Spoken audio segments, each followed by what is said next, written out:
Bien, jóvenes, buenas noches. Hoy corresponde revisar literatura de nuestros orígenes, o sea, literatura incaica, que por lo común se habla de literatura quechua, claro, por su idioma nativo, ¿no? Pero hay que recordar que en el Perú hay más de 40 lenguas nativas, somos multilingües, ¿no? Por ejemplo, que mencionamos el quechua, de la selva el jacaru, de la selva el chamicuro, de la selva el cuitoto, el aguarú, selva, la aymara que está en la sierra hacia Junín, Bolivia. Pero nos centramos en lo que es en aquella literatura forjada a partir del quechua y sobre todo conocida como literatura incaica. Hay que recordar que nuestra literatura va evolucionando en etapas y así encontramos una literatura prehispánica, es decir, aquella literatura de nuestra etapa plenamente independiente, ¿no? Donde debemos estudiar literatura preincaica e incaica, pero por lo común no estudiamos preincaica. Es que se ha conservado muy poco.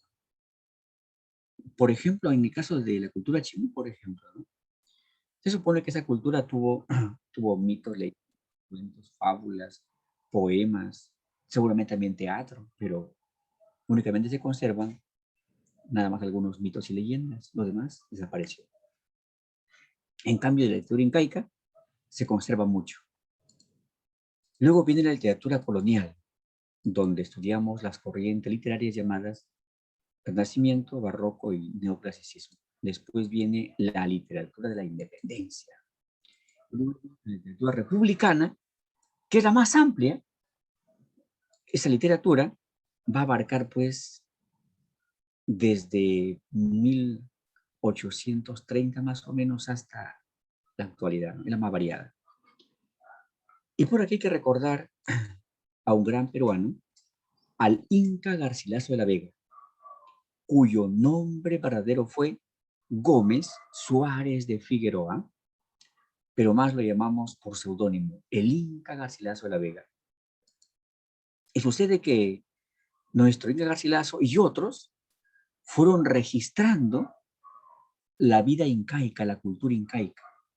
Y en ese registro, que se llaman crónicas, aparecen pues evidencias de la literatura incaica, poemas, leyendas, mitos, en fin.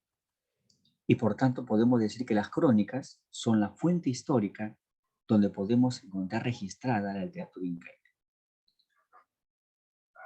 Y por aquí tenemos justamente ese enfoque, ¿no? Las fuentes de la literatura incaica, que van a ser las crónicas, que son muchas, ¿eh? Hay muchísimas crónicas, aquí únicamente hemos puesto nada más 3. sobre todo aquellas que nos van a servir por este momento con información importante, ¿no? Tenemos aquí Comentarios Reales. Su autor, Gómez Suárez de Figueroa, más conocido por su seudónimo, el Inca Garcilaso de la Vega. Tenemos luego la crónica Historia de las Guerras Civiles. Su autor es mexicano, Pedro Gutiérrez Santa Clara. Crónica del Perú, del español Pedro Cieza de León.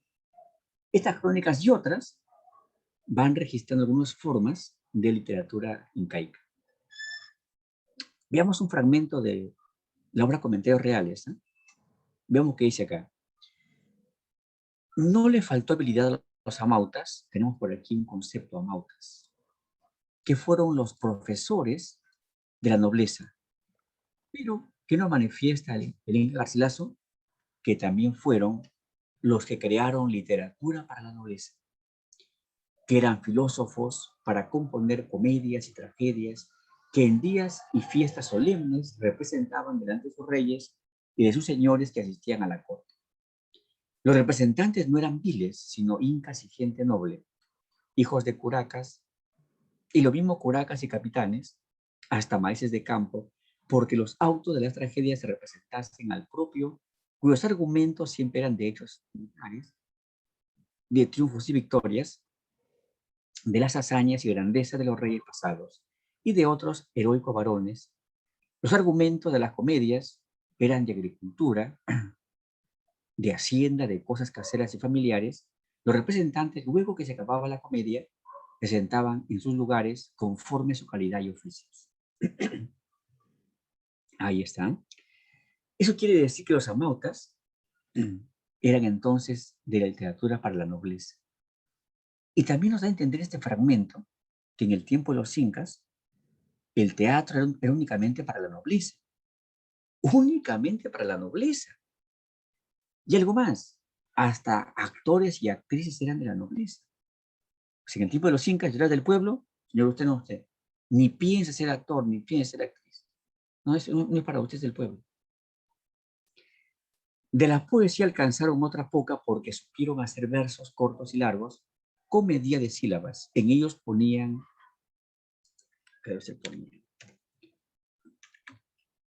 sus cantares amorosos con horas diferentes, como se ha dicho.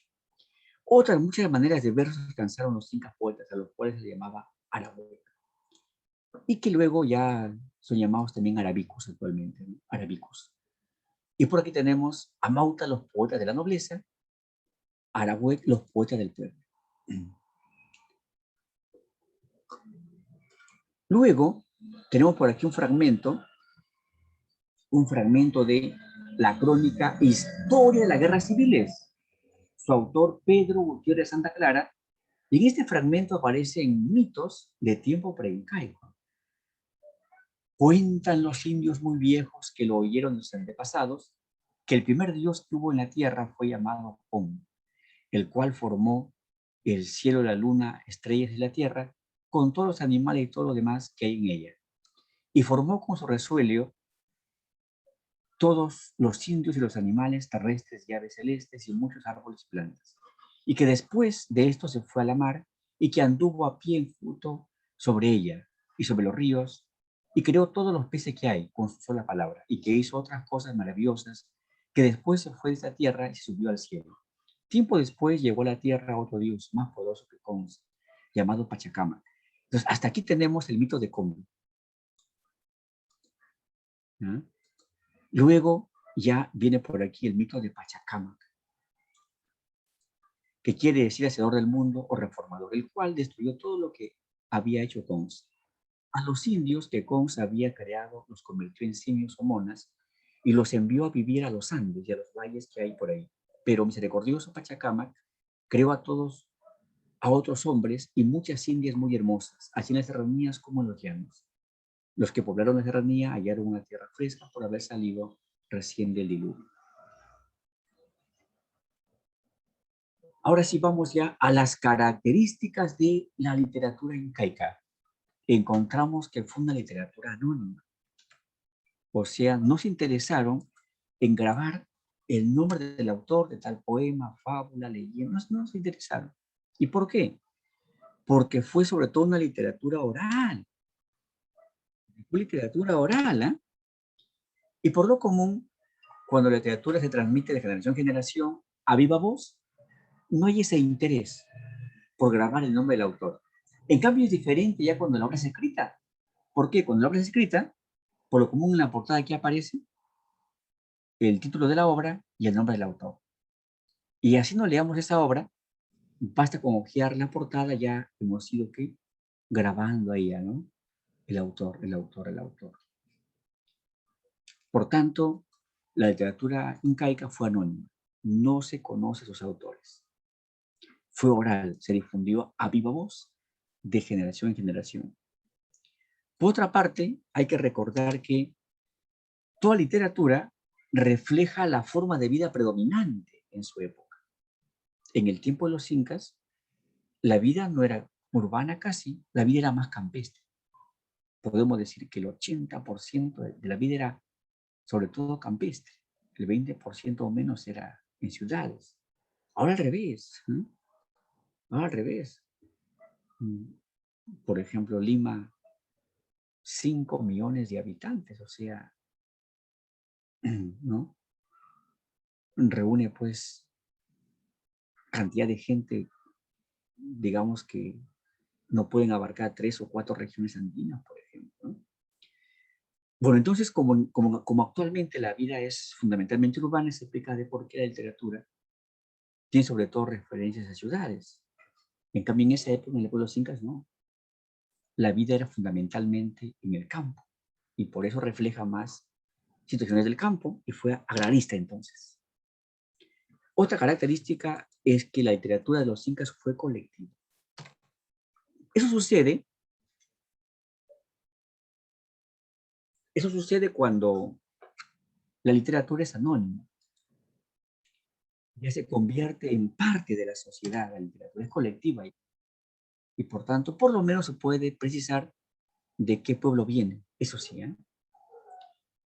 También la literatura refleja la religión predominante en una época. En el tiempo de los incas no se creía en Jehová, no se creía en el Espíritu Santo, en la Trinidad, en Jesucristo, no se creía. En esa época había un pensamiento de divinizar la naturaleza y su Dios, por ejemplo, era el sol, la luna, las estrellas. Su Dios era un río o, quién sabe, una fiera indomable, ¿no? O el cóndor, por ejemplo. Eso se llama panteísmo y por tanto en las obras literarias, en los textos de la literatura incaica es frecuente encontrar esa perspectiva, ¿no? El panteísmo. Además encontramos que la literatura de los incas no fue igualitaria, fue clasista. Y eso ya lo sugiere el Inca Garcilaso, cuando nos dice que había poetas de la nobleza y había poetas del pueblo, ¿eh?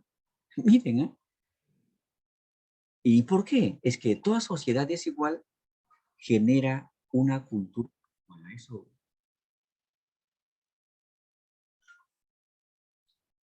es constante, ¿eh? Toda sociedad desigual genera una cultura desigual. Ahora sí comencemos a comentar las vertientes de la literatura incaica que tienen un fundamento clasista. Aquí encontramos una literatura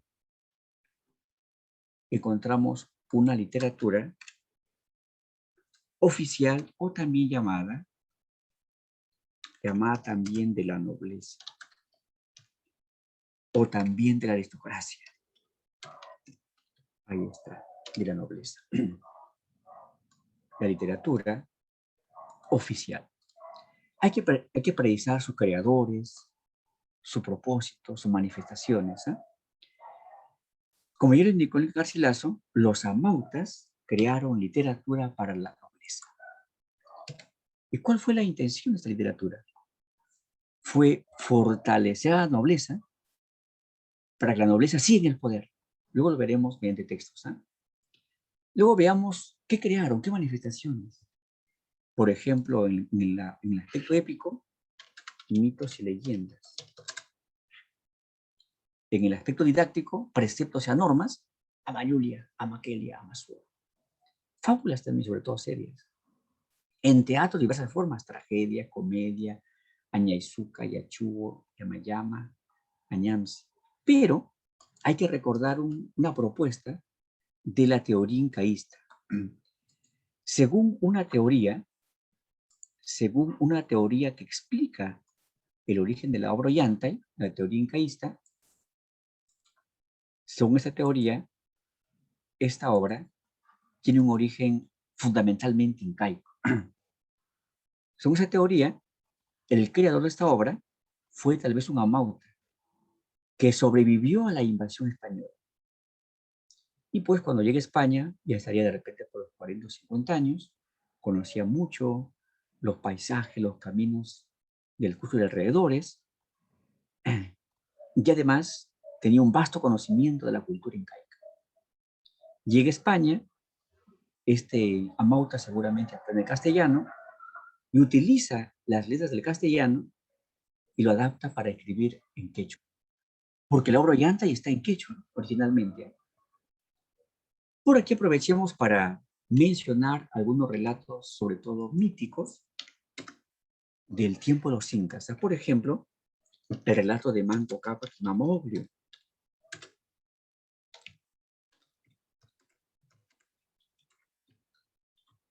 Ahí está, el relato de Manco Cápac y Mama Oglio.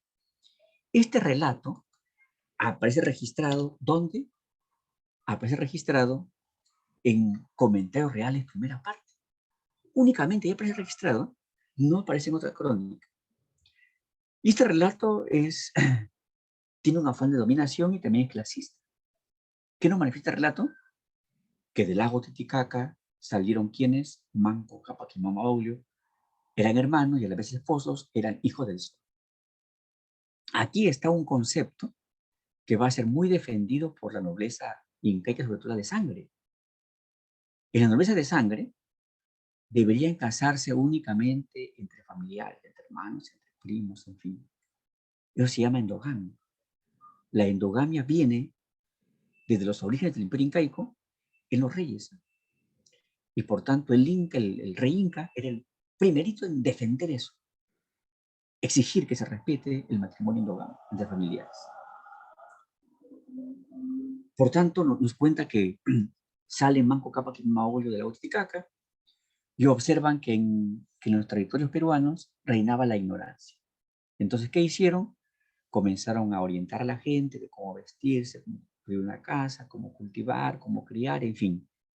Ahora sí, como tú eres salvaje y por nosotros eres algo, te vamos a gobernar por los siglos de los siglos. Un momento, aquí hay una mentira histórica con el afán de que sigan siempre en el poder la nobleza de sangre. ¿Y por qué? No es cierto que cuando surgieron los incas reinaban el Perú salvajismo, no. Ante los incas, ya por ejemplo en Puno estuvo la cultura tiahuanaco, en Ayacucho la cultura huari, en Ica las culturas Paracas y Nazca y otras, ¿no? En Anca es la cultura chavín, en San Martín la cultura de Chapoyas, en la Libertad la cultura mochica, chimú y otras. Pero, ¿por qué en el relato dice que reinaba el salvajismo? Como una forma de dominación. Te engaño, te hago creer que por mí eres algo, en el salvajismo y que Mama Oglio orientaron a la gente, y por tanto ellos y sus hijos y nietos, en fin, deben gobernarlos. También el relato de los hermanos Sayar.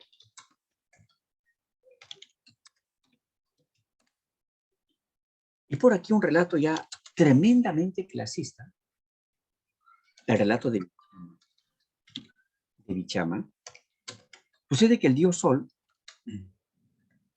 crea lo que es a su hijo Bichama, y lo designa Dios de la costa peruana. ¿Sabes qué, hijo? Tú vas a ser Dios de la costa peruana. Bichama entonces vivía tranquilo, hasta que un día dijo: un momento, ¿Dios de qué soy? Estoy años de años y nadie me adora, nadie me considera. Por tanto, se va a la orilla del mar e invoca a su papá al sol. Padre, ¿qué pasa ahí? Papá, según tú soy Dios de la costa peruana, pero no hay seres que me rindan culto, que me veneren. Hijo, tiene razón. Hijo, ¿sabes qué? Mañana ven tempranito a la orilla del mar y ahí estará la solución. Ahí se hará de manera práctica mi voluntad. De pronto Bichema va temprano, mira para allá, para acá y aparece el primero un huevo de oro. Después, un enorme huevo de plata. A continuación, un enorme huevo de cobre. Del huevo de oro salieron, ¿qué? Los varones de la nobleza. Del huevo de plata, las esposas de los nobles. Y del huevo de cobre, ¿quiénes salieron? El pueblo, nosotros mezcladitos. Eso quiere decir que en esa época, seguramente que les decían, pueblo, ni siquiera ose llegar al poder, ¿eh? Ustedes nacieron de un metal ínfimo, del cobre. Y también aquí hay una visión machista, ¿no? Del huevo de oro los varones, del huevo de plata las esposas. ¿Por qué no fue al revés? Del huevo de oro la esposa de los nobles y del de plata los varones de la nobleza. Hasta este mito encierra que es un concepto machista, ¿no? Pero sobre todo clasista. Luego por acá tenemos la literatura popular, la literatura del pueblo, ¿no? Sus creadores, los arabicus. Arábico significa versificador. ¿Y con qué intención crearon su literatura? Nada más para reflejar su vida cotidiana.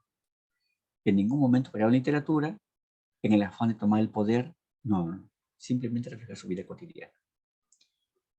Y cultivaron fábulas, relatos, pero sobre todo la lírica o poesía, donde encontramos dos formas sobre todo.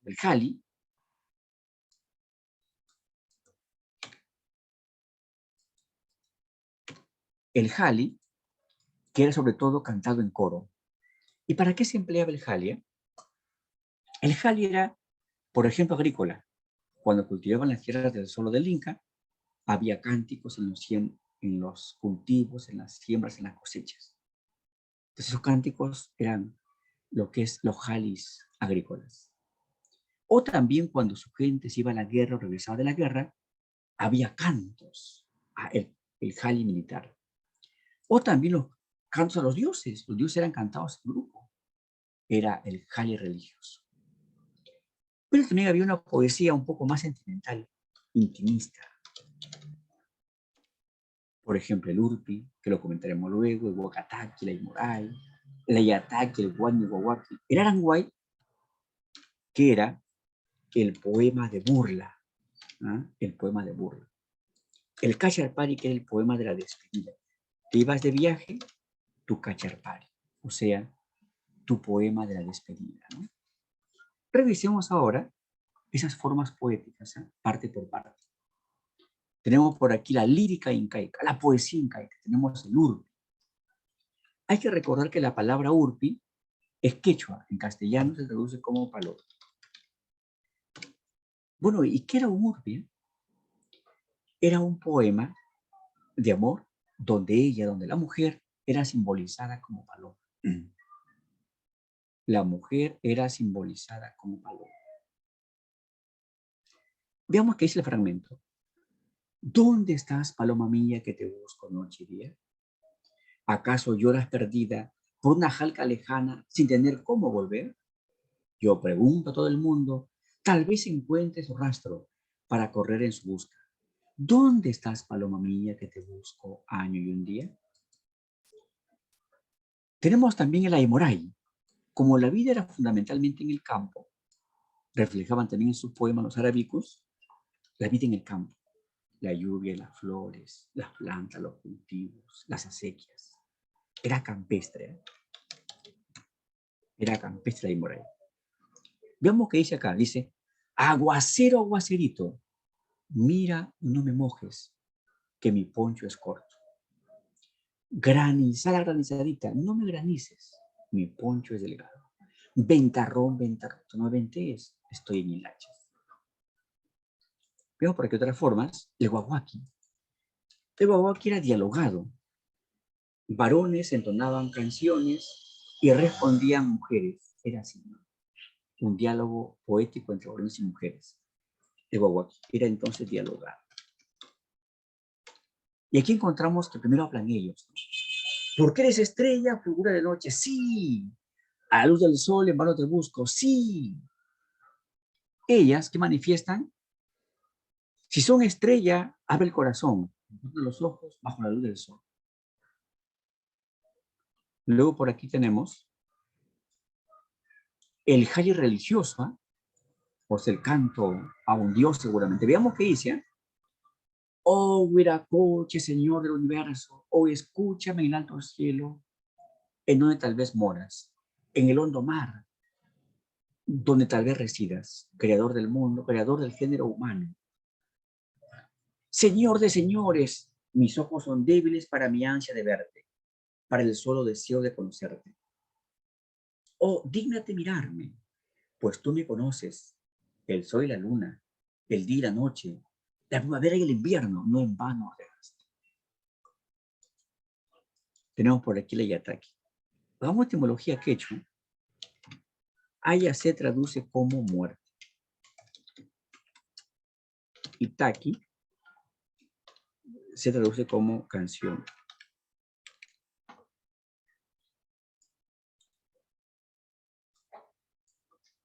Taki, canción. Por tanto, ¿qué será lo que es la yataki? Será el poema fúnebre, la canción fúnebre, o sea, para los velorios, para los sepelios. ¿No? Ahí está. Fúnebre. Veamos qué dice ese fragmento. ¿Eh?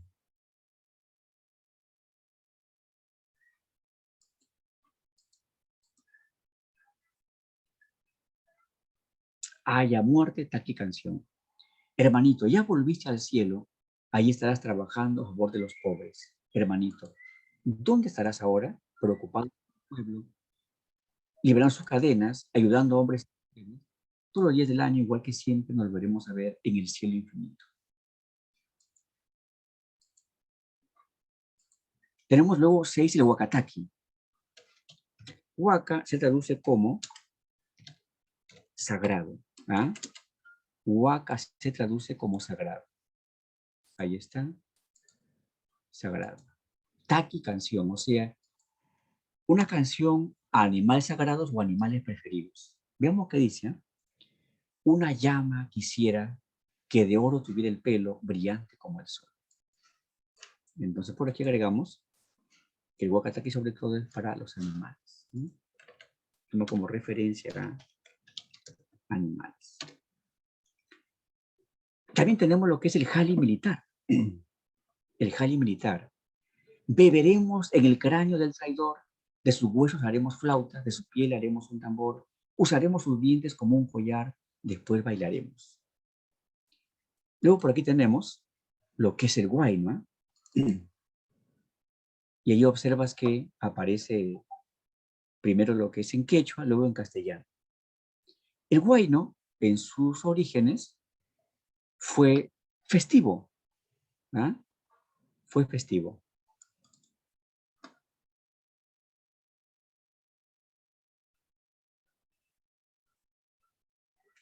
Sin embargo, ahora tiene muchas variantes ya.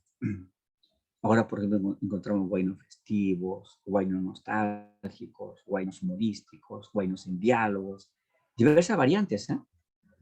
En cambio, en esa época era fundamentalmente festivo, ¿no? Festivo.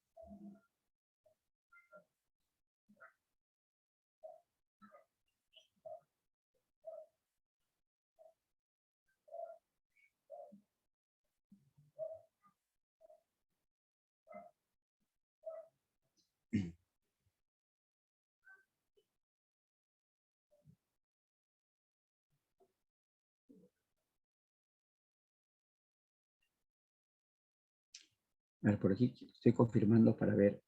Yo recuerdo haber enviado la práctica. Solo que me falla la memoria, ¿no? Algo que hacía la edad ya.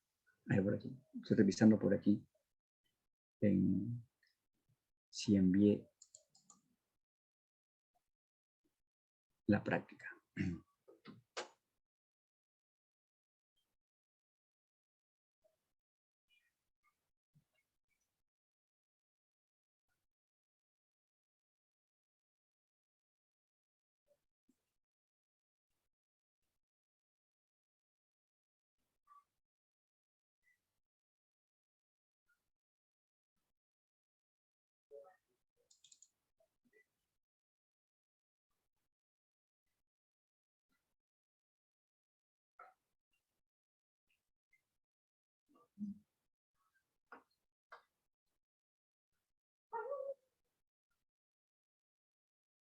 No envié, se lo voy a enviar todavía. No me figura.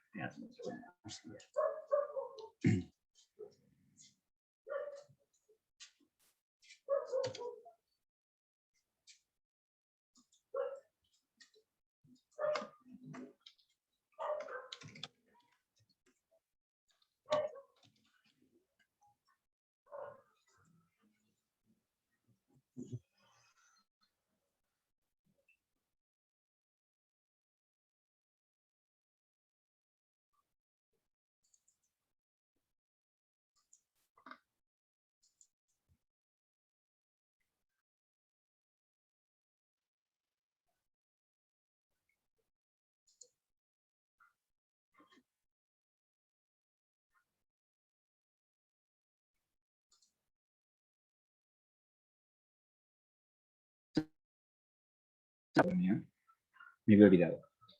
A ver, tenemos aquí entonces el Guayma. Ya saben que en el tiempo de los incas fue únicamente festivo, ¿no? Para ser danzado, alegre, ¿no? Veamos qué dice este Guayno. Este Guayno no es del tiempo de los incas, ¿eh? Este Guayno ya es contemporáneo, aparece dentro de la novela de Ríos Profundos.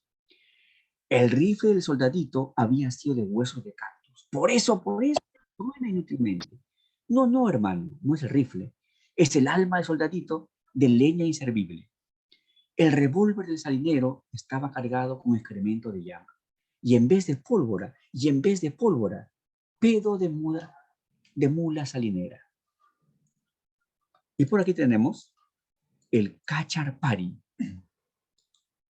es decir, el canto de despedida. Pero recordemos que en esa época, en el tiempo de los incas, te ibas de viaje, tu cacharpari, ¿no? Y por aquí tenemos un ejemplo de cacharpari, pero y eso que todo ya colonial y que subsiste hasta ahora, ¿no? Y tiene su explicación. Pero originalmente se cantó en quechua, ahora lo cantan ya en quechua y castellano mezclado. Y sucede que en el tiempo de la colonia, según datos históricos, un sacerdote joven es designado para trabajar en Ayacucho. Este sacerdote va a trabajar, se enamora de una ayacuchana.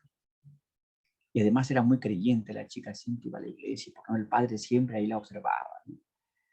El padre dijo un momento, me quedan dos caminos, o renunciar a mi fe y conquistar a esa chica, o en todo caso, pedir que me cambien del lugar de trabajo, que me envíen a otra ciudad, de repente a Puno, a Lima, a Trujillo, en fin. Y de ese modo me alejo de ella y la olvido. La distancia se la olvido. Determinó entonces irse de Ayacucho. Un grupo de ayacuchanos que lo estimaban mucho lo acompañaron hasta la salida.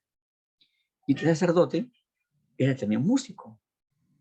Y en la salida de Ayacucho improvisa una canción en quechua. ¿No? La canción Adiós, pueblo de Ayacucho. Veamos ahora la versión moderna, ¿no? La escuchamos. ¿Eh?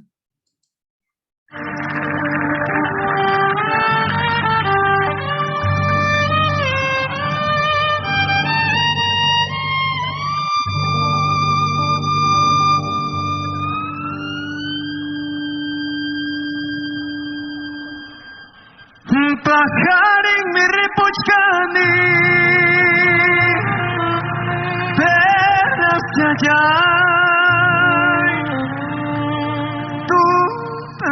tutamanta perla chaya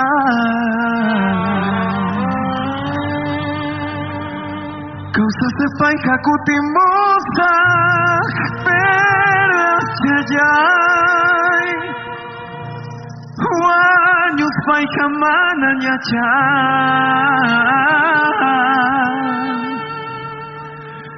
perlas chaya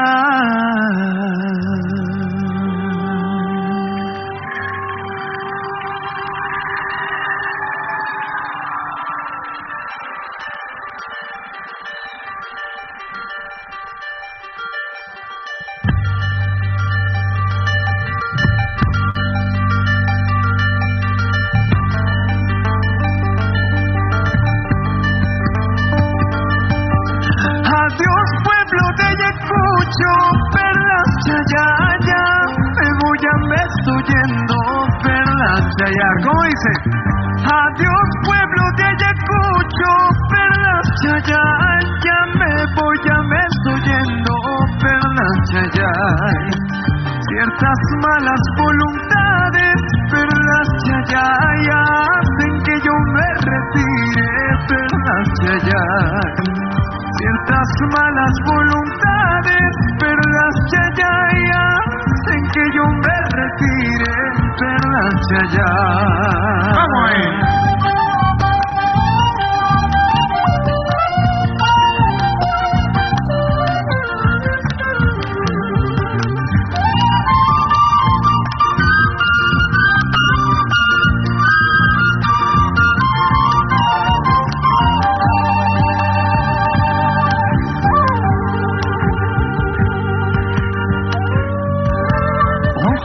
Azules, no llores ni te enamores. Ojos azules, no llores ni te enamores. Llorarás cuando me vaya, cuando remedio no haya. Y llorarás cuando me vaya, cuando remedio no haya. ¡Vamos a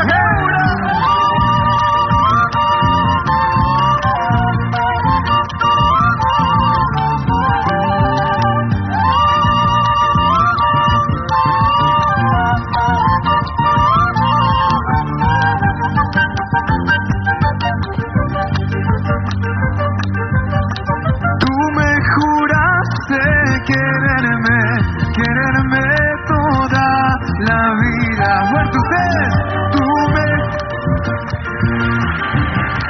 quererme toda la vida. No han pasado 2, 3 días, tú te alejas y me dejas.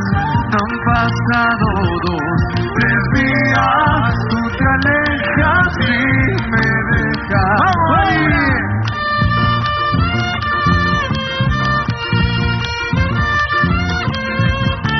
Un aplauso para la bella Judith en el violín.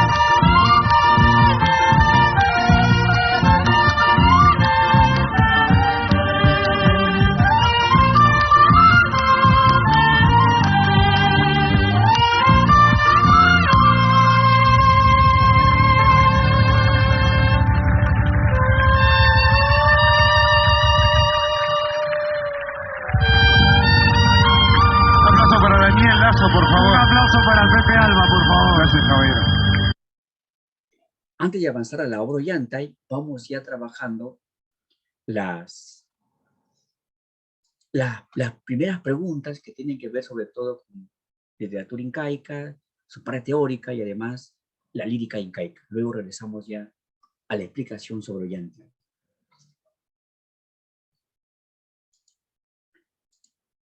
Vamos con la primera pregunta. Aliéntame, ayúdame. Con todas las fuerzas de mi voz te llamo. Escúchame, elígeme. A ver, jóvenes, lo acabo de enviar al correo de la Academia de la Práctica, jóvenes. ¿Jóvenes? Yo no estoy en el grupo para poder enviarlo por el chat. Más bien ahí digan a la señorita encargada de que Ya le envié el correo, jóvenes. ¿Sí? Le envié el correo.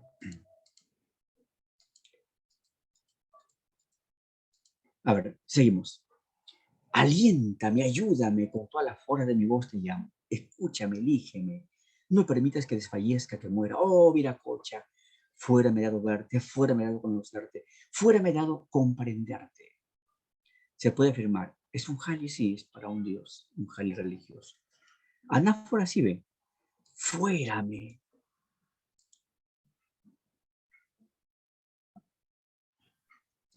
Fuérame, fuérame. Ahí está. Fuérame, fuérame es lo que es una anáfora, ¿no? ¿Qué significa similicadencia?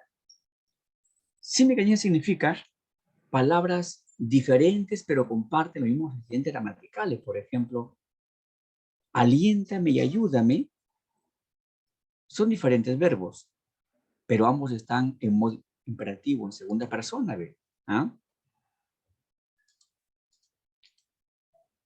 A ver, jóvenes, la práctica la puedo enviar a la academia, ¿no? O en todo caso, voy a enviarlo a la señorita mediante el sistema de WhatsApp. A ver, para... Vamos a ver. Ahí está. A ver, vamos a ver. Voy a enviar a la señorita por el WhatsApp y a ella me envío a ustedes. Porque yo no estoy en el grupo joven, como para enviarlo directamente.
Bien, jóvenes, continuamos. Ya le envié a la señorita por el WhatsApp. A ver, seguimos. Entonces, similicaridad significa que son diferentes palabras, pero iguales accidentes gramaticales, ¿no? Veamos el hiperbatón, ¿ah? Claro, aquí debería ser, te llamo con toda la fuerza de mi voz. Se desordenó hiperbatón. En la mayor parte de los hay encabalgamiento. ¿Qué significa encabalgamiento? Cuando una oración se divide en varias partes para formar versos. Pero nos damos cuenta que en el primer caso hay dos oraciones. En el segundo, bueno, aquí lo borramos el punto, es una oración. No encontramos aquí encabalgamiento, no hay. ¿Ah? Todos están formados por una oración o por oraciones. Encabalgamiento significa que una oración se divide en dos o más partes para formar versos. 1, 2, 3, 4, o sea, la B. 1, la B.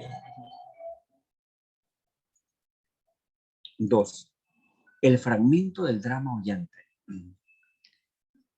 Aquí encontramos que está la versión, un fragmento en quechua, pero emplea las letras que corresponden al abecedario en castellano, ¿no?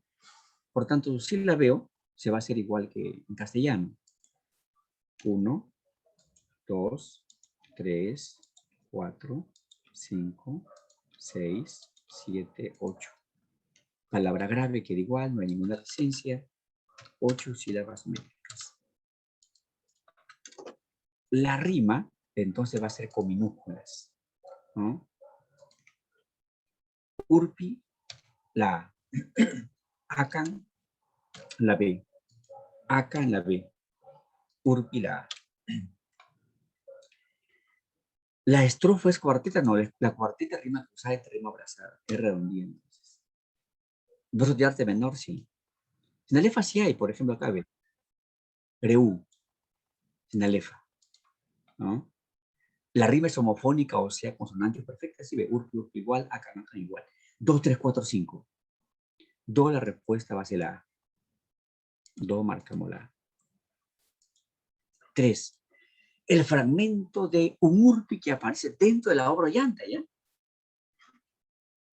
Y sus ojos son 2 soles fijos en su faz radiante. Su mirada penetrante hace llorar y gemir. Domina con sus pestañas y aunque adorada y querida, dolor en mi pecho anida y aniquila mi existir. ¿Metáfora impura? Sí. 2 soles son sus ojos son 2 soles. El verbo ser forma metáfora impura. Hiperbatón.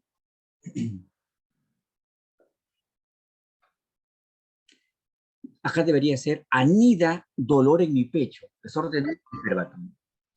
Repite las conjunciones, por ejemplo, la I, entonces está formando polisíndeto. La 3 sí. En este fragmento se da encabalgamiento. ¿Por qué? Por ejemplo, acá encontramos que la oración es una sola vez, y sus ojos son 2 soles fijos en su faz radiante, su mirada penetrante hacia llorar y gemir. Pero el poeta, ¿qué ha hecho? Ha dividido esta oración en varios versos. Eso se denomina encabalgamiento. ¿Ya? Entonces en esta obra sí hay, en este fragmento sí hay. Si es un poema, tiene la función expresiva del lenguaje, que significa que predomina un sentimiento de las emociones, o sea, todas. 3, la C. 4. Respecto al siguiente texto lírico. ¿Dónde estás, paloma mía, que te busco noche y día? ¿Tiene reticencia? O sea, en el final se suspenden las ideas porque sobreentiende, ¿no? ¿Posee conversión, o sea, epífora? Sí ve, mía, mía. Mía, mía, es epífora. Es urpi, sí, porque ella está simbolizada como una paloma. Complexión significa que debe haber anáfora y epífora. Anáfora sí hay, ven. Por ejemplo, ¿dónde, dónde?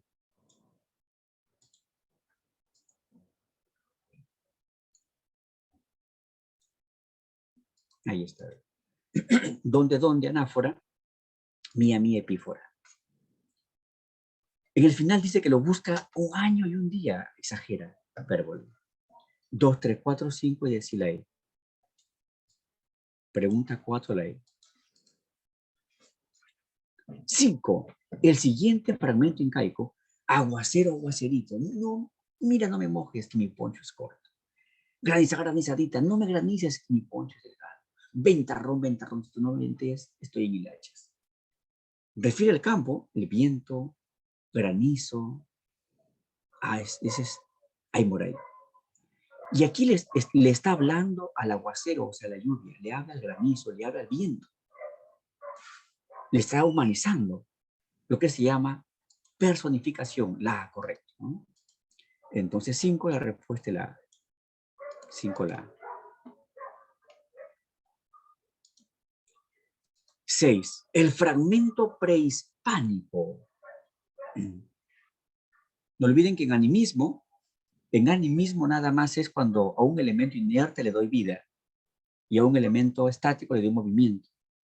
Pero aquí, al hablarle a la lluvia, al hablarle al viento, estás como que si el viento entendiera las palabras. Eso ya es humanizarlo.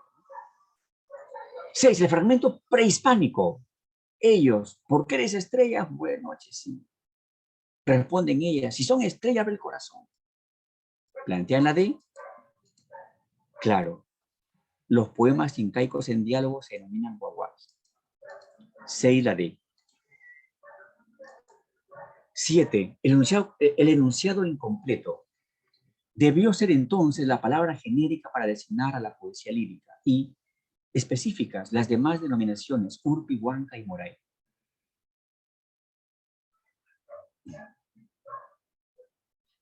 Se refiere aquí al Jarawi, la poesía plenamente intimista. 7 la 8. El fragmento del drama Ollanta muestra las expresiones del sacerdote Heliólatra.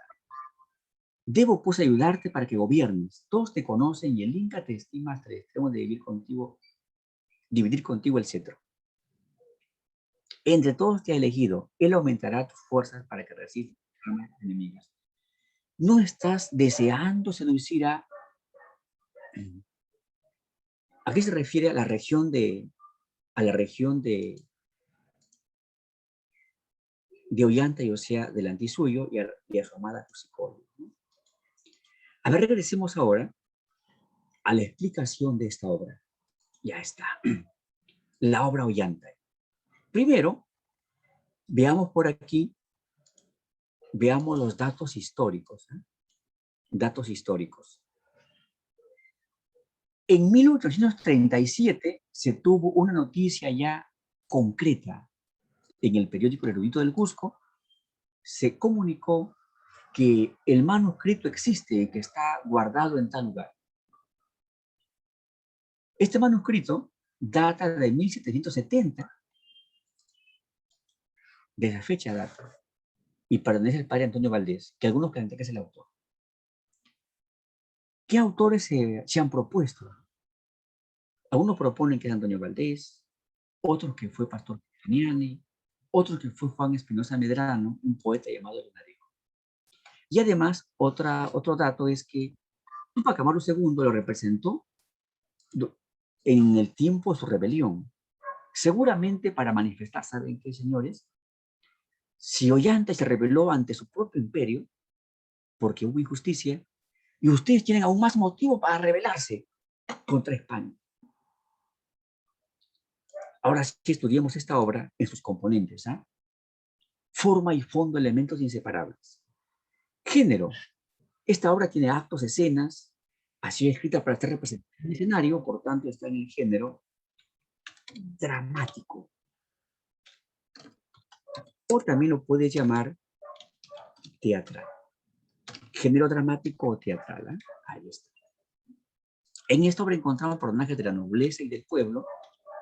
Hay problemas difíciles, pero todo llega a un final feliz. Entonces, obras con esas características se denominan dramas.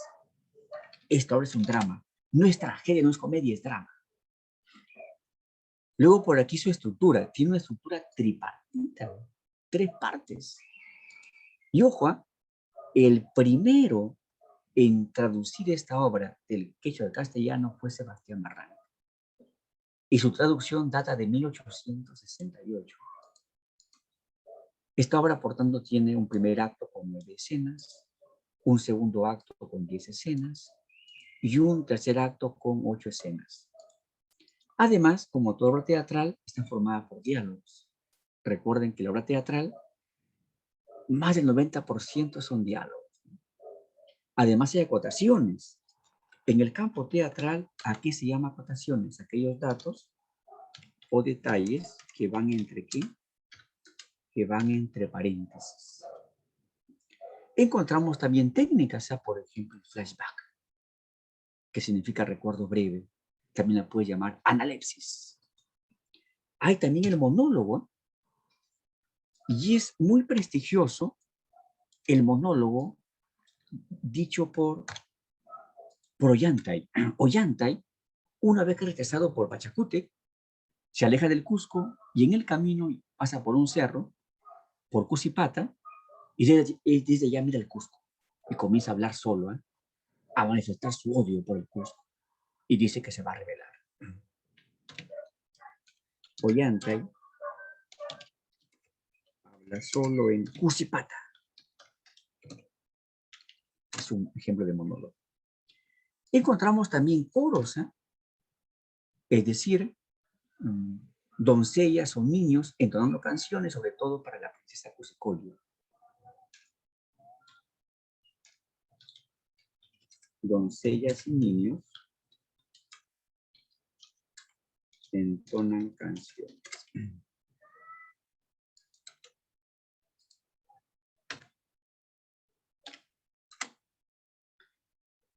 Pero también encontramos en esta obra teatral una técnica novedosa que antes no se había dado en Europa, ¿no?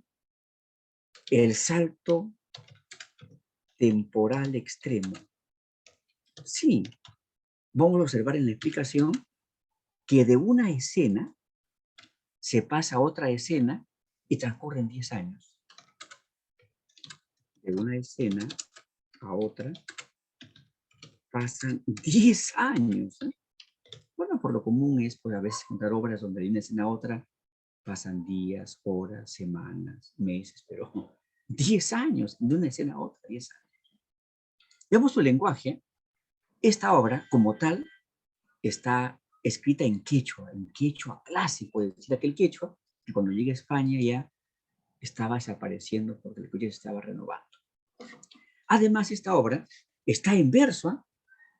Y en verso tradicional, o sea, con rima, con métrica. Encontramos que los versos octosílabos, o sea, de 8 sílabas métricas. Y la rima sonante. Y por aquí tenemos lo que es un texto, un urpi que aparece dentro de la obra Ollanta. Leamos el comienzo, dice: dos queridas palomitas tienen pesar, se entristecen, gimen, lloran, palidecen, con un inmenso dolor. Ambas fueron sepultadas de la nieve en la espesura, y la guardia dura en un árbol sin verdor.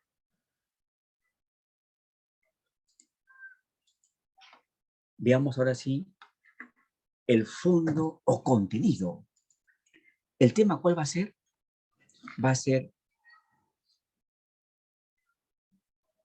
un amor que persevera para superar las barreras sociales. Esta obra ha sido traducida lo que es a diversas lenguas, ¿eh? Francés, inglés, alemán, latín, italiano. Y apenas se comenzó a difundir en Europa al instante de la comparación con Romeo y Julieta. Pero la diferencia está en que en Romeo y Julieta, esa parejita, su amor en última instancia se frustra, porque se mueren Romeo y Julieta. En cambio acá, tienen dificultades, tienen problemas, y después de 10 años se reencuentra, y con su hija ya Imazuma grandecita, y felices para siempre. Tenemos aquí entonces la presencia de Cusicolio, la princesa incaica, y Ollanta. Cusicolio y Ollanta, ¿eh? Tienen dificultades tremendas, tienen una hija Imazuma, pero al final se reencuentra la familia y felices para siempre. O sea, el amor triunfó frente a las barreras sociales. Los ambientes principales, el Cusco, con sus calles, con el Ayahuasi. El Ayahuasi que viene a ser el palacio de las escogidas, ¿no? El Coricancha, el palacio de los reyes, el palacio real. Por aquí lo agregamos. O también la casa de las escogidas, es decir, de aquellas damas que iban a ser esposas y hasta concubinas de los nobles.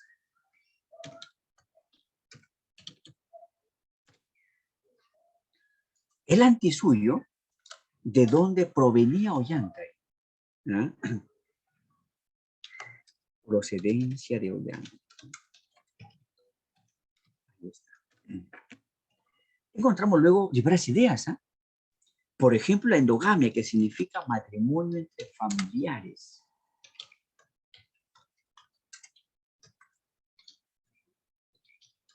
Cuando Pachacútec no está de acuerdo con que se casen Ollanta y Cusicolio, no lo hizo por malo, no. Lo que pasa es que en esa época, en la nobleza de sangre estaban condicionados que lo mejor era casarse entre familiares.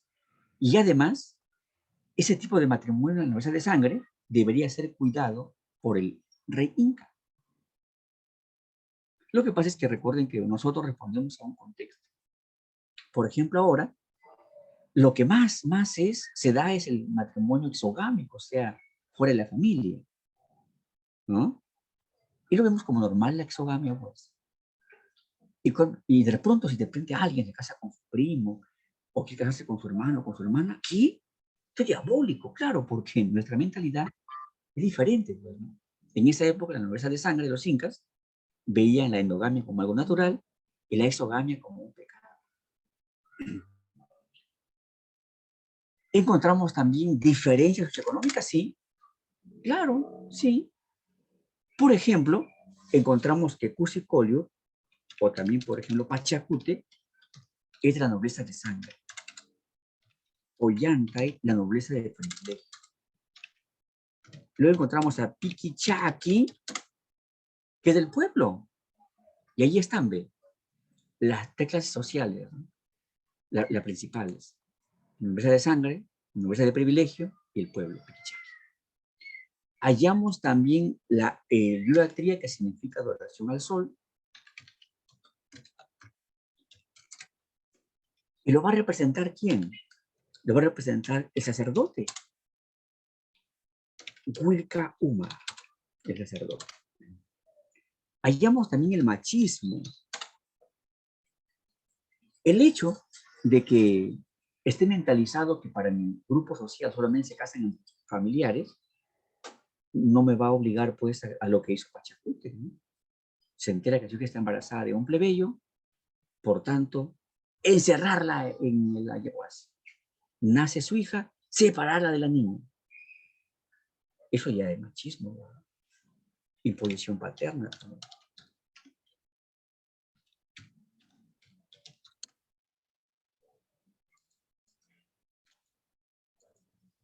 El perdón, claro. Tupac Yupanqui, ¿ya? Tupac Yupanqui. Ahí está. Tupac Yupanqui. Conflictos entre pueblos, sí, sí hay. Claro. Encontramos aquí que el anti-suyo se rebela contra el imperio incaico, sobre todo contra el Cusco. El anti-suyo versus el Cusco. Y por aquí tenemos las relaciones axiales, que significa la oposición o apoyo que hay entre personajes, sobre todo en función al personaje principal. ¿Y qué encontramos justamente en esta obra? Encontramos los apoyantes. Cusicolio, la Mayo Ollanta, y Mazumac, su hija. Orcubarán, que es un general que se aparta del imperio incaico y apoya a Ollanta. Piquichaqui es el gran amigo de Ollanta y que es el personaje gracioso, según algunos, el bufón, el humorístico. Oponentes, Pachacute, que nunca se dio nada. Rumiñao, que es un general que para vencer a Ollanta y lo traiciona. Huilcauma, el sacerdote. Mamacá, que era la directora de la ayahuasca. Aquella mujer que, como era jefa de la ayahuasca, permitió pues que el Inca encierre ahí como 10 años a la pobre Cusicolio. Tupac Yupanqui está entre apoyantes y oponentes, que primero comienza como un oponente. Se reúne con Rumiñao y preparan una estrategia traidora. Entonces ahí se opone a Ollanta. Pero luego, cuando ya Ollanta es llevado amarrado ante su palacio, ya Tupac Yupanqui lo perdona. Tupac Yupanqui primero fue opositor y al final fue apoyante. Ahora sí veamos los hechos acto por acto, ¿eh? Acto por acto. Vamos con el primer acto. La obra comienza cuando Ollanta y Piquichaqui se encuentran por una calle del Cusco. Y de pronto que le dice Ollanta, Piquichaqui, ¿no has visto a mi Collier? Pues, en la noche lo veo. ¿Qué? Pero yo varios días no la veo y tú ¿cómo la encuentras? Es que las estrellas salen en la noche, pues. Ah, Piquichaqui, no estoy hablando de estrellas. De mi amada Cusicolio. No, que estoy dicho. Collier sin estrella. No, bueno. Ay, bueno, ya. ¿No lo has visto? No. De pronto, aparece por ahí, ¿quién? El sacerdote Wilcauma. ¿Sabes qué, Ollantay? Recuerda que yo todo lo puedo ver. Y sé que tú estás detrás de una mujer prohibida. Mucho cuidado, porque te va a tener problemas y tal vez la muerte. Ollantay, tú tienes para casarte pues con tantas chicas bellas, escoger una de ellas, pero tú prefieres estar pendiente de la hija del Link. Cuidado, ¿eh? Apártate. Ollantay le dijo, sí, señor, yo voy a tomar en cuenta su consejo, pero en el fondo dijo, no, voy a luchar por mi amor por ella, ¿no? Mientras tanto, ¿qué pasa? ¿Qué pasa lo que es en el ayahuasca? Pues Julio está muy triste porque varios días no le dan permiso, no puede salir para verse con Ollantay. Además, está embarazada y no sabe, pues, cómo qué van a decir sus padres, ¿no? Pachacute llega y es cariñoso con su hija, hasta convoca lo que es a coros de doncellas y niños para que entonen canciones para la princesa, ¿no?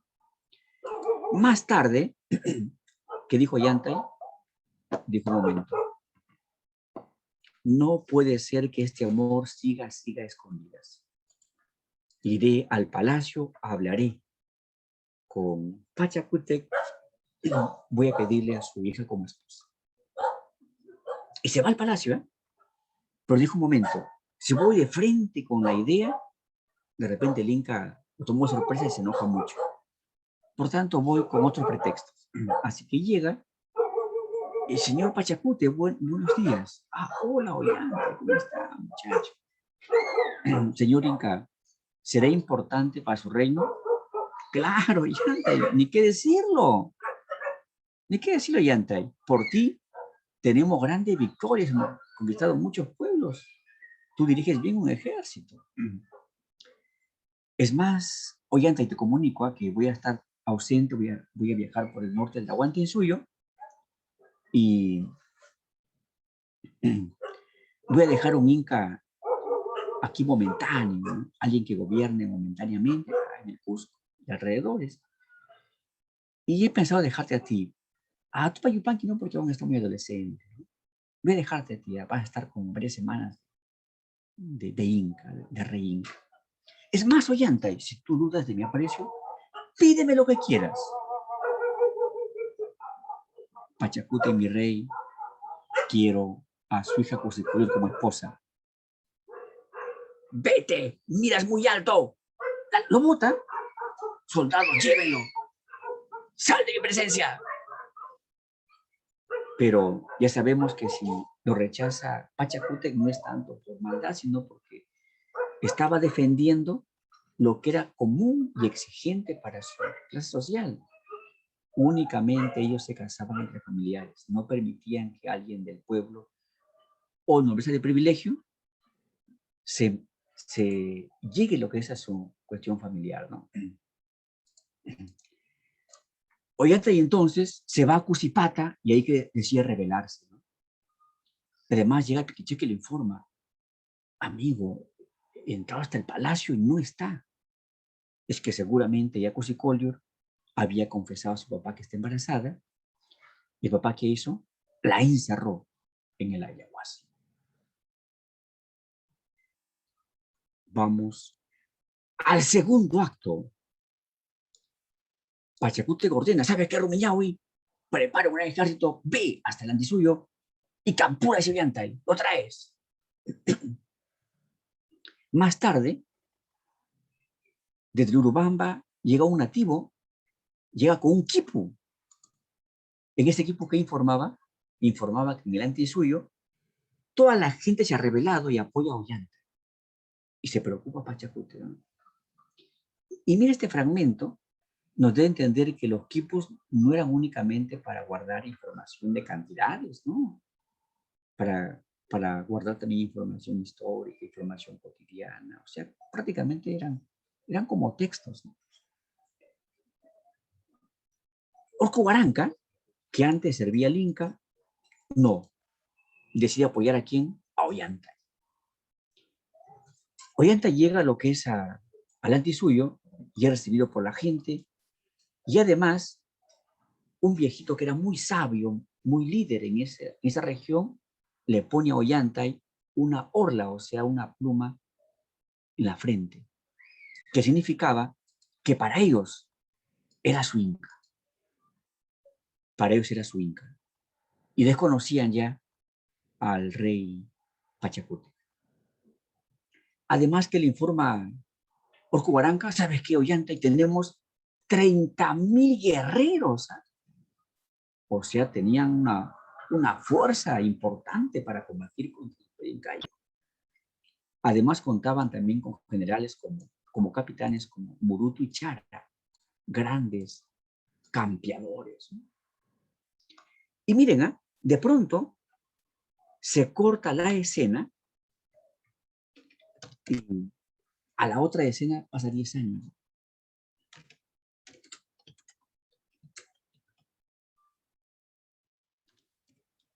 Pasaron 10 años y aquí encontramos justamente esa técnica del salto extremo, ¿eh? Que nunca antes se había dado pues en una obra teatral. Podemos ver que es una innovación del autor de esta obra, ¿no? Dando a entender que en una obra literaria todo recurso puede valer, siempre y cuando no altere el buen entendimiento y la estética de esa obra. Así que años después, estamos en el Ayahuasca. Y Mazuma se lamenta, ¿sabes qué, Pitusalia? No tengo padre ni madre, soy el abandono total. ¿Qué le dice ella? Pero, hija, y Mazuma, si aquí en el Ayahuasca ninguna niña o señorita o mujer está con sus padres. Tiene razón, Pitusalia. La diferencia es que ellas alguna vez pueden ser visitadas o regresar a sus pueblos con sus padres, aunque sea de visita. Pero yo no, porque no tengo padre ni madre. Pero tú eres como mi hija, y Mazuma. O sea, tú lo has dicho, eres como mi hija. Ah, bueno, ¿no? Más tarde que se informa que Pachacútec ha muerto, ¿eh? Y por tanto Tupac Yupanqui es el nuevo monarca, el nuevo rey. Wilka, un sacerdote, al instante habla con Tupac Yupanqui. Te recomiendo que prepares tu gran ejército y ataques el Antisuyo. Si tú esperas más, se va a fortalecer esa región y quién sabe nos vence. Estamos en riesgo. ¿Eh? Por tanto, Tupac Yupanqui llama a Rumiñahui. Rumiñahui, prepara un gran ejército a atacar el Antisuyo y me traes vivo a Ollanta. ¿No? Este Rumiñahui sabía que en un campo de batalla imposible vencer a Ollanta. Entonces dijo, la traición. Listo, la traición. ¿Y qué hace? Prepara su gran ejército, lo esconde en un bosque cerca del Antisuyo. Luego se golpea de verdad, se arranca la ropa, mata una llama, se echa sangre de llama, y así se va lo que es hasta el cuartel de Ollanta. Llega, se encuentra con Ollanta, y yo estoy asustado, pero ¿qué te ha pasado, Rumiñahui? ¿Sabe que Ollanta Pachacútec murió? El nuevo Inca es Tupac Yupanqui, y ese es más cruel. Es muy cruel, ¿eh? Muy cruel. Apenas entrar al poder, me mandó llamar. Y que me dijo, ¿sabes qué, Rumiñahui? Tú eres un perdedor. 10 años de derrotas. Te ha vencido Llanta. Por tanto, no te mereces ni vivir. Cuando lo lleven, lo matan y lo roban un abismo. En el trayecto he escapado. Pero he tenido que luchar contra los soldados. He matado a algunos, se han escapado. Y mira, estoy acá, ¿ve? ¿Me podrás dar espacio aquí en tu cuartel? Sí, pasa. Rumiñahui, somos amigos. ¿Sabes qué, Ollantay? En el ejército inca, un buen porcentaje, tal vez la mitad, están conmigo. Por tanto, voy a convocarlos, nos unimos con tu ejército y ambos luchamos contra el Inca. Vamos a vencer a ese prepotente. Y Ollantay, ¿qué van a hacer? te contamos que mañana vamos a celebrar un día en honor al sol. Pero Ollantay, el sol te ha dado muchas victorias, y tú qué ingrato. Nada más un día de fiesta. No está bien, Ollantay. ¿Qué recomiendas tú, hoy? Que sean 3 días de fiesta. Ya, de acuerdo, ¿eh? 3 días de fiesta. Después de 3 días de fiesta, pues los soldados de Ollantay estaban pues afectados por los 3 días de juerga, algunos de repente ebrios. ¿Qué hizo en la noche Rumiñahui?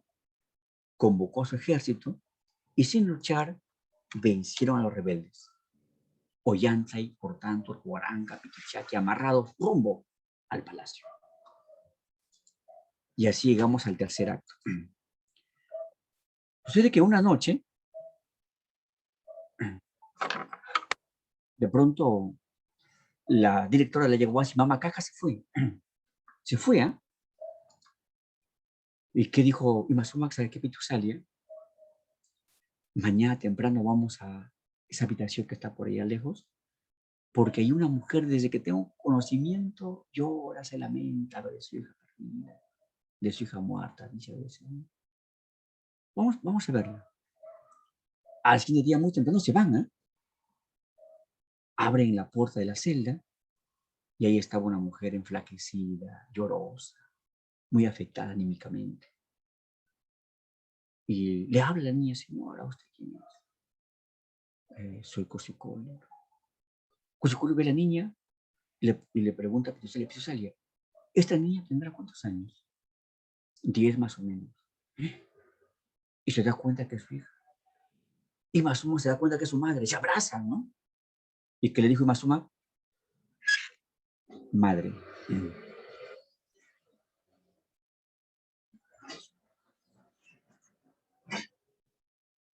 Madre. Voy en este instante a hablar con el Inca, pedir tu libertad. Pitusalia, cuya mi madre, ¿eh? Está muy afectada. Y por tanto, Imazuma se va rumbo lo que es al Coricancho, o sea, al Palacio de los Reyes. Mientras tanto, que pasa en el Coricancho. Wilcauma informa al rey. Marito Payupanqui le informo que ha sido vencido Ollantay. ¿Y qué le dice él? Sabes que Wilcauma, esa victoria ha sido, digamos, tipo traición. Me planteó su estrategia Rumiñahui y yo estuve apoyando y estuve incluso escondido con él en el bosque, ¿no? Y miren, ¿eh? ahí se perfila Tupayupanqui como traidor, como opositor a Ollantay. De pronto, ya se comenta que los rebeldes han sido traídos. ¿Eh? Y le dijo Tupayupanqui, que pasen los rebeldes. Y son llevados amarrados ahí Ollantay, Orcohuaranca, Piquichaqui y otros. ¿Eh? ¿Y qué dijo Tupayupanqui? Rumiñahui, tú los venciste, tú da el castigo. Pero Rey Tupayupanqui, el castigo ya está establecido, ya. Yo no lo puedo dar. Más bien le recuerdo que contra aquel que traiciona al Inca, ¿cuál es su castigo? Debe ser amarrado a un árbol o a un poste en la entrada al Cusco y un batallón de soldados debe darle flechazos. Y después, quien quiera del pueblo puede pasar junto al traidor y darle un flechazo donde quiera, en la cabeza, en el pecho, donde quiera. Un momento, Rumiñahui. Creo que eso es muy cruel. Más bien, Ollantay y rebeldes quedan perdonados.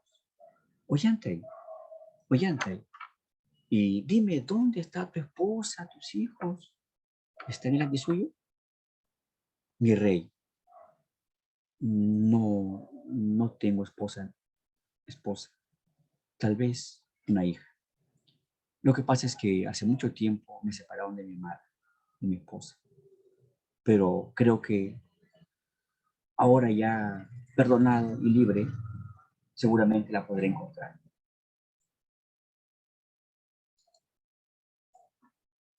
Y de pronto llega Imazuma, rey, sí, yo soy, niña, ¿qué pasa?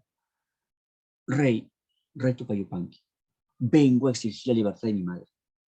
¿Tu mamá? ¿Capturada, encerrada aquí? ¿Dónde? ¿Dónde? En el Ayahuasca. Debe estar equivocada, niña. La Ayahuasca es una expresión. Ahí son cuidadas mujeres que en el futuro van a ser esposas de los nobles. No, ahí está mi madre. ¿Qué hace Tupayupanqui? Ollanta y Mazuma. Vamos hasta allá.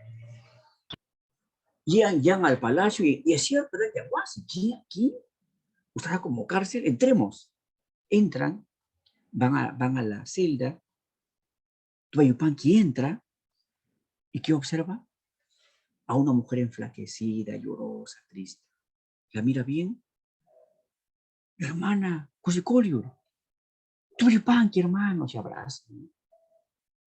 Hermana, pero mi padre informó hace 10 años que se fue de viaje contigo y que por el camino caíste a un barranco y que ni siquiera tu cuerpo pudieron rescatar. Miren, qué padre tan cruel, ¿eh? Porque su hija está embarazada de un plebeyo, la dio por muerta. Nació su hijita y la separó de su hija. ¿Qué hace entonces Tupayupanqui? Cosicolio, hermana, he ahí a Ollantay tomado. Ollantay, he ahí a Cosicolio. Y Mazuma, he tus padres.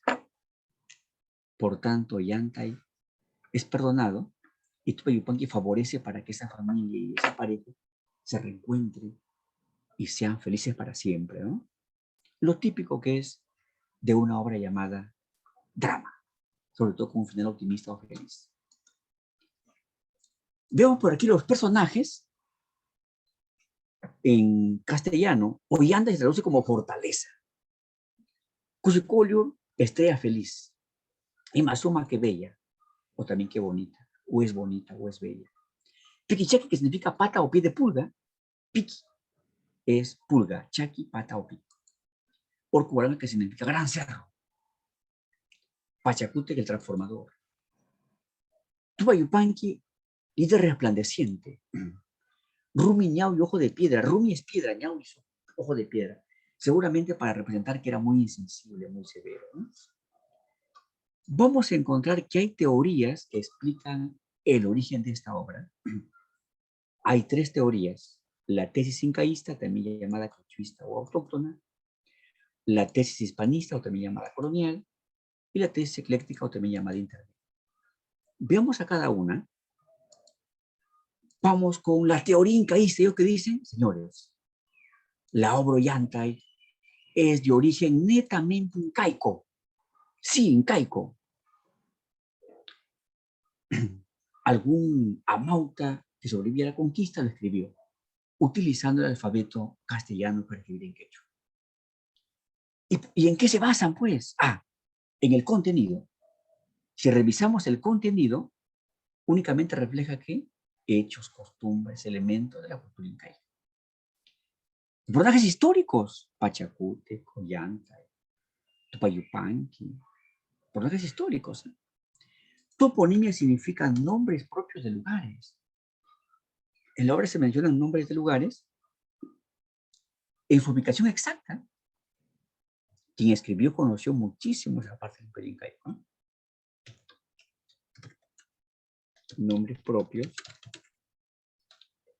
de lugares. Hallamos también dentro formas de la poesía incaica. La obra está en quechua. Y además, técnicas novedosas como, por ejemplo, los saltos temporales largos, de una escena a otra escena pasan 10 años. Esta teoría es defendida por varios, hay como buen fundamento. Sebastián Barranca, Gabino Pacheco, Vicente Fidel López, que es de Argentina, Jesús Lara, que es de Bolivia, Francisco Pi de España, Bon Chuy de Alemania, Clemente Marca de Inglaterra. Luego tenemos la teoría hispanista, llamada también colonial. Lo que dicen, señores, esta obra ha sido escrita por un mestizo, un criollo o un español establecido acá en el Perú. Y que permaneció mucho tiempo, conoció la cultura incaica, aprendió el quechua y lo escribe esta obra. Muy bien, ¿y en qué se basan? En la estructura, es que esta obra está organizada en actos en escenas, lo cual es una forma de división del imperio del teatro español y europeo, y que tanto consideraron los incas al tratar una obra también y organizar en actos y en escenas, no convence, no convence, ¿no? Ellos dicen un momento, en esta obra hay un bufón. El bufón es el personaje del teatro español y europeo de esa época, pues el cómico y gracioso.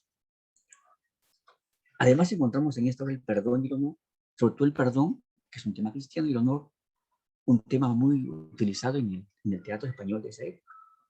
Y además la obra está en versos octosílabos. Ese tipo de verso fue muy usado en España. Ahora, ¿quiénes definen esta teoría? Ricardo Palma, Bartolomé Mitre, que es de Argentina, Marcelino Méndez, que es de España, y Raúl Porra Barrenechea, que es peruano, ¿no? Y después tenemos la teoría intermedia, o también llamada ecléctica. ¿Y lo que dicen, señores? La obra tal como fue encontrada en su mano,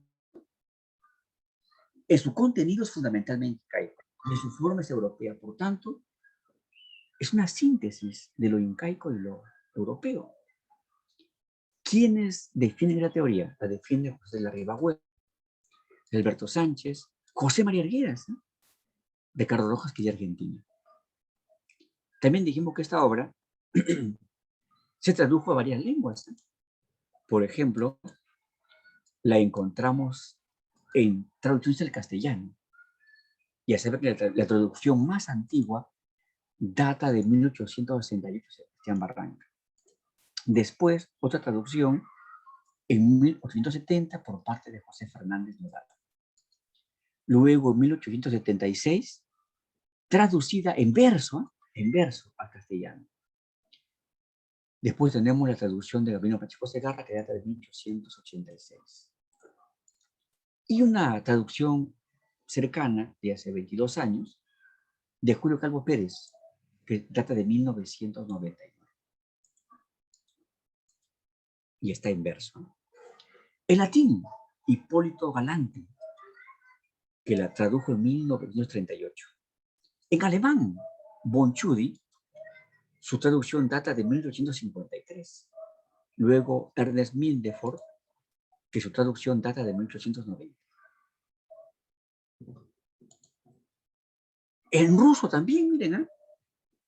Tenemos ahí, por ejemplo, en ruso, a Yuri Zubitsky, que data de 1974. Miren, ¿eh?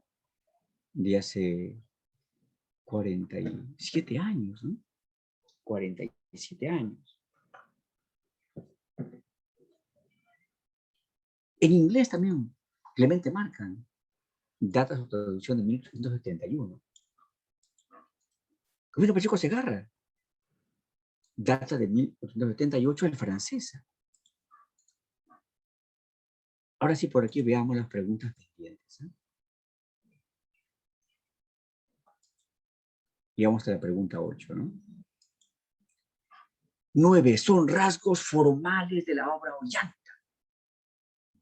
¿Emplea redondías, cuartetas, décimas? No.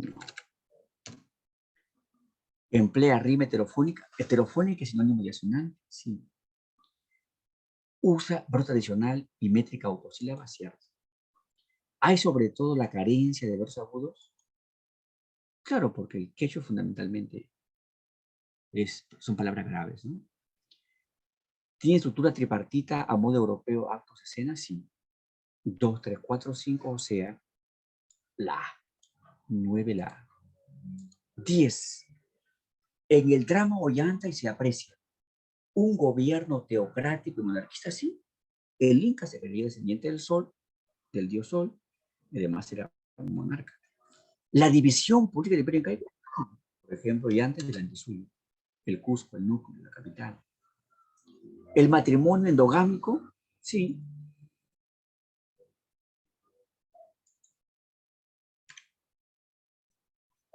El machismo, sí. Y también la adoración al sol, o sea, el idolatría. El conflicto territorial y expansionista de los suyos con el Cusco, no. Se revela el Antisuyo, fue únicamente por una cuestión de romper esa norma estricta de que alguien de la nobleza de sangre y privilegio pues, no pueden casarse. 1, 2, 3, 4, la B. 10, la B.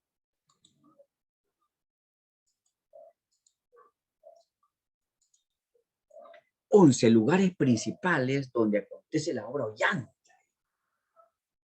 Seguramente proponen claro, el Cusco y el Antisuyo. Sí, 11 la A. 12, teoría que sustente el origen netamente incaico de la obra Ollanta. Plantean la C, claro, autoctonista, quechuista. Listo, 12. 13. Es un examen de admisión de 2016. Plantean 13 la E. Veamos, te piden características de la literatura oficial de los incas. ¿Son todos los arábicos? No. Los amautas. Desarrolló una literatura solemne, no, malventinista, burlona. Fue creación ágrafa y clasista, sí. Su temática era amorosa y realista, pero para la oficial, ¿no? Eso más para el pueblo. Los mitos y otras creaciones épicas le pertenecen, sí. 3 y 5. 13 la E.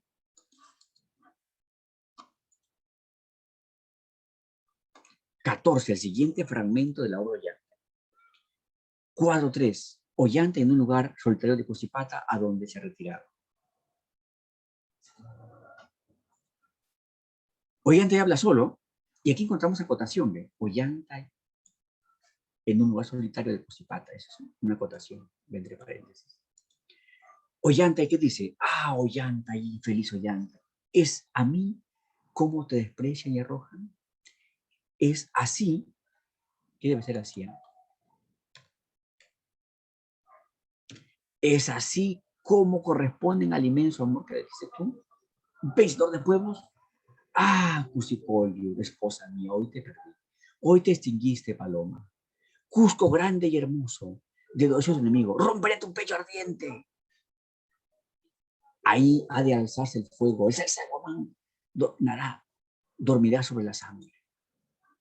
Es un monólogo, sí, porque aquí está hablando, Ollanta y solo. Hay acotaciones, sí, ve. Hay varias acotaciones. Lo que está entre paréntesis con rojo son acotaciones. Hay varias. 2, correcto. Esta actitud fue causada por el rechazo de Pachacútec hacia el pretendiente matrimonial. Pues claro, cuando rechaza a Ollanta, sí. Emplea prosopopeya. Al hablarle al Cusco, está humanizando al Cusco. Prosopopeya, personificación, humanización, que son sinónimos. Símil.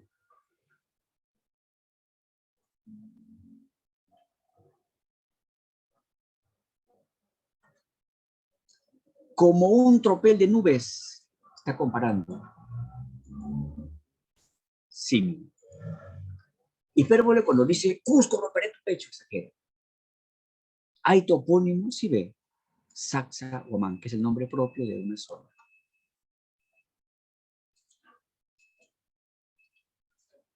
Muestra una característica importante de Ollanta, ambicioso por el poder. No se revela no por el poder, sino por que le permitan casarse con su amada, Cusicolio. 1, 2, 3, 4, 14, la 14, la 15, puntos que sustentan la teoría hispanista. Presencia de Piquichaqui, para ellos el bufón. El perdón de Tupayupanqui, para ellos es un elemento cristiano. Plantean la 15. División en actos que según ellos es europeo. Y tienen razón. Los coros, que según los hispanistas, señores, esos coros que hay en la obra Ollanta son coros a la usanza europea. El honor, sí. Toasa, 15 la 16, con respecto a la obra Ollanta. La versión quechua data de 1770, sí, de Antonio Valdés. Primera publicación en alemán en 1953. En 1868, la primera publicación en castellano, sí. ¿Consta de octosílabos? Sí. O sea, la E, todas. 16 la E. 17. Pregunta de hace 11 años. El contenido del drama Ollantay nos plantea la imposibilidad matrimonial entre el general delante suyo y la princesa Cosipolio. En esta obra, el móvil que dinamiza la acción dramática es, en tanto que el sustento históricamente válido, que el primer matrimonio fue. Si uno lo revisa superficialmente, dice, es cuestión de amor aquí, ¿no? Pero hay un trasfondo más complejo que la endogamia. 17 la D. 18. Es el hijo del sol a quien pide que pongan orden entre los hombres, dividiéndose en clases sociales. La E. Claro, aquí en desorden debería ser A, B, C, D, E debería ser. Bueno, lo marcamos tal como está. El mito de Bichama, que es un mito tremendamente clasista. 19. Las siguientes afirmaciones corresponden al drama Ollantay. Está compuesto por 3 actos. Solo usa versos hexámetros, o sea, un momento. Hexámetro significa que entre 12 a 17 sílabas. 12 a 17 sílabas. Y no, ese es para la obra La Ilíada. ¿No? La Ilíada de la Odisea. Plantean 18 la 19 la B. Métrica regular sí, porque son octosílabos. Versificado sí. Su tema es el amor fraternal, ¿no? El amor de pareja. 1, 3, 4 la B. 19 la B. Pregunta de hace 9 años. Una pregunta de hace 13 años, ¿sabes? Cuando ustedes todavía estaban, bueno, en inicial, ¿no? En inicial. Y de repente alguno en pañales aún, ¿no? De la lectura y análisis de la obra Ollantay se puede concluir que Iquichaki representa al bufón hispánico, según la teoría colonial, sí. Ollantay es el símbolo de la rebelión de la clase oprimida, es cierto. Y Mazuma, que es engañada por un niño, y nada que ver. La bipartición formal, un momento. La obra tiene 3 partes, no tiene 2. Pachacuti representa el orgullo y la arrogancia de quien tiene el poder, sí. Plantean como respuesta a la C, la C. Sí, ¿eh? 20 la respuesta de la C. 1, 2, 5. Bien, jóvenes, y de este modo hemos terminado con literatura incaica, sobre todo con la lírica y la obra Ollantay en sus enfoques diferentes. ¿Eh? Bien, jóvenes, cuídense mucho. Hasta pronto.